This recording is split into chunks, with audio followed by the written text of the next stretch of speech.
నమస్తే, welcome to speed news.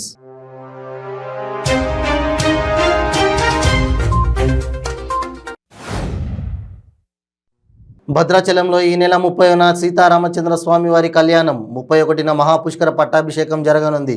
ఈ నేపథ్యంలో కళ్యాణం, పుష్కర పట్టాభిషేకం తిలకించేందుకు వచ్చిన భక్తులకు ఉండేందుకుగాను గెస్ట్ హౌస్లే కాకుండా తాత్కాలికంగా ఉండేందుకుగాను వసతిని కూడా ఏర్పాట్లు చేస్తున్నామని ఆలయ ఈవో రమాదేవి తెలిపారు.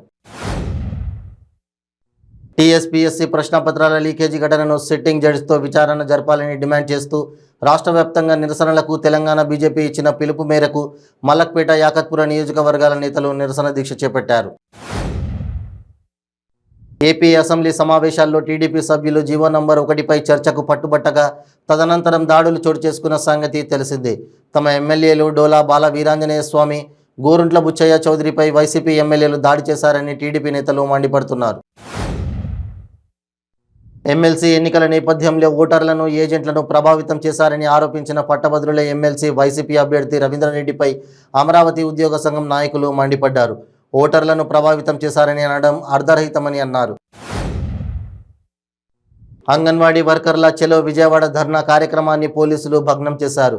ఉద్యోగ భద్రత కల్పించాలని, ఉద్యోగాలను క్రమబద్ధీకరించి కనీస వేతనం నెలకు 26,000 రూపాయలు అందజేయాలని, ఫేజ్ యాప్ను రద్దు చేయాలని కోరుతూ అంగన్వాడీలు జిల్లా వ్యాప్తంగా బయలుదేరి విజయవాడలో జరిగే రాష్ట్ర వ్యాప్త ధర్నా బహిరంగ సభకు కదం తొక్కారు.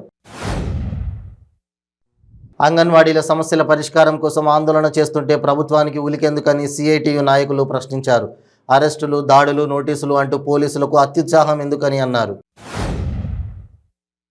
తమ డిమాండ్ల సాధన కోసం చలో విజయవాడకు పిలుపునిచ్చిన అంగన్వాడీలపై ప్రభుత్వం బుక్కుపాదం మోపింది. జిల్లాల్లో ఎక్కడికక్కడ వారిని పోలీసులు అరెస్ట్ చేశారు. రైల్వే స్టేషన్లు, బస్టాండ్లపై నిఘా ఉంచి వచ్చిన వారిని వచ్చినట్టే అదుపులోకి తీసుకున్నారు. ఢిల్లీ లిక్కర్ స్కామ్లో ఎమ్మెల్సీ కవిత రెండో రోజు ఈడీ విచారణకు హాజరయ్యారు. ఈడీ ఆఫీస్కు బయలుదేరే ముందు ఈడీ దర్యాప్తు అధికారి జోగేంద్రకు కవిత లేఖ రాశారు. తప్పుడు ఆరోపణలతో దురుద్దేశపూర్వకంగా ప్రచారం చేస్తూ తన పరువుకు భంగం కలిగిస్తున్నారంటూ అందులో కవిత మండిపడ్డారు. సినీ నటుడు కోట శ్రీనివాసరావు అందరికీ ఉగాది శుభాకాంక్షలు తెలిపారు. సోషల్ మీడియాలో వస్తున్న వార్తల గురించి తనకు కూడా తెలిసిందన్నారు. ఆయనకు తెలిసిన వారందరూ కూడా ఫోన్లు చేస్తుండడంతో వాటికి స్వయంగా ఆయనే సమాధానం చెబుతున్నట్లు ఆయన వివరించారు. టీడీపీ ప్రధాన కార్యదర్శి నారా లోకేష్ను పట్టభద్రుల ఎమ్మెల్సీలుగా విజయం సాధించిన రామ్ గోపాల్ రెడ్డి, కంచర్ల శ్రీకాంత్, వేపాడ చిరంజీవి మర్యాదపూర్వకంగా కలిశారు. వారికి లోకేష్ శాల్వా కప్పి సన్మానించారు. లోకేష్ మాట్లాడుతూ వైసీపీ అక్రమాలకు ఎదురొడి పోరాడిన మీరు రియల్ హీరోస్ అని అన్నారు. సంగారెడ్డి జిల్లా కోహీర్ మండలం దిగ్వాల్లోని ప్రభుత్వ, ప్రైవేటు పాఠశాలలో దొంగలు చోరీకి పాల్పడ్డారు. ప్రాథమిక పాఠశాల సహా స్థానిక ప్రైవేటు శారద విద్యాలయం కార్యాలయాలు, తరగతి గదుల తాళాలు పగలగొట్టారు. ప్రధానోపాధ్యాయుల గదులు, కార్యాలయంలోని బీరువాలను బద్దలుకొట్టి వస్తువులను చిందరవందరగా పారేశారు. ఏలూరు జిల్లా దెందులూరు నియోజకవర్గంలో ఈ నెల 25వ తేదీన కోట్లాది రూపాయల నిధులతో చేపట్టనున్న వివిధ అభివృద్ధి పనులకు రాష్ట్ర ముఖ్యమంత్రి వైఎస్ జగన్మోహన్ రెడ్డి శంకుస్థాపనలు చేయనున్నారని దెందులూరు శాసనసభ్యులు కొటారు అబ్బయ్య చౌదరి తెలిపారు. స్థానిక సంస్థల ఎమ్మెల్సీగా ఎన్నికై మొదటిసారిగా మేరీగా మురళి గూడూరు పట్టణానికి విచ్చేశారు. వైసీపీ నాయకులు, కార్యకర్తలు రైల్వే స్టేషన్కు భారీగా తరలివచ్చి మురళికి ఘన స్వాగతం పలికారు. రైల్వే స్టేషన్ నుండి ఆర్టీసీ బస్టాండ్ వరకు భారీ ర్యాలీ సాగింది. ఉగాది వేడుకల్లో భాగంగా ప్రతి ఏటా జరిగే ఎడ్ల పోటీల్లో పాల్గొనేందుకు తర్ఫీదు పొందుతుండగా చెరువులో ఉన్న వలలో చిక్కుకొని ఓ ఎద్దు మృతి చెందింది. 18 సంవత్సరాల వయసున్న ఈ ఎద్దు 10వ ఏట నుంచే పందాలకు సిద్ధమైంది. అటువంటి ఎద్దు మృతి చెందడంతో రైతు కుటుంబం కన్నీరు మున్నీరుగా విలిపిస్తున్నారు. తన వ్యవసాయ క్షేత్రంలోనే సాంప్రబద్ధంగా ఖననం చేశారు.